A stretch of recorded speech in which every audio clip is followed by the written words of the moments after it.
ఒకప్పుడు బంగారం కొనాలంటే ముహూర్తం చూసుకునేవాళ్ళం. ఇప్పుడు ఆస్తి అమ్మాలా? లేక కిడ్నీ అమ్మాలా అని ఆలోచించుకోవాల్సి వస్తుంది. మార్కెట్‌లో బంగారం, వెండి రేట్లు చూస్తుంటే కొనే వస్తువుల్లా లేవు. చూసి దండం పెట్టుకునే విగ్రహాల్లా కనిపిస్తున్నాయి. ఒకప్పుడు తులం బంగారం అంటే అలంకారం. ఇప్పుడు తులం బంగారం అంటే కిడ్నీతో సమానం.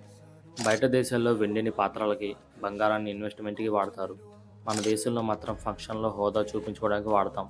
గోల్డ్ రేటు పెరిగిపోతుంది కదా, కొనడం మానేద్దాం అనే బుద్ధి మాత్రం మనకి రాదు. అప్పు చేసినా సరే, పక్కింటి ఆవిడ కంటే మన మెడలో అరతులం ఎక్కువ ఉండాల్సిందే అని బంగారం కొంటున్నాం. ఇక మన పెళ్లి కొడుకులు, మా వాడిది పెద్ద జాబ్ అండి, కనీసం ఒక 20 తులాలు పెట్టకపోతే ఎలా అని గర్వంగా అడుగుతారు. కట్నం రూపంలో గోల్డ్ అడిగేటప్పుడు మీ విలువ పెరుగుతుంది అనుకుంటున్నారేమో. ఒక్క నిమిషం ఆగండి. ఈరోజు మీరు అడిగే ఆ గోల్డ్ చైన్ రేపు నీ కూతురి పెళ్లి టైంకి నీ మెడకు ఉరితాడవుతుంది. కర్మ ఎప్పుడూ వడ్డీతో సహా రిటర్న్ గిఫ్ట్ ఇస్తుంది. బంగారం రేటు పెరగడానికి కారణం మైనింగ్ కాదు బాసు, మన షో ఆఫ్ బుద్ధి. నగలు లేకపోయినా నలుగురిలో తలెత్తుకుని బతకడం నేర్చుకుందాం. ఎందుకంటే కర్మ అనేది బంగారం, వెండి కంటే ప్యూర్.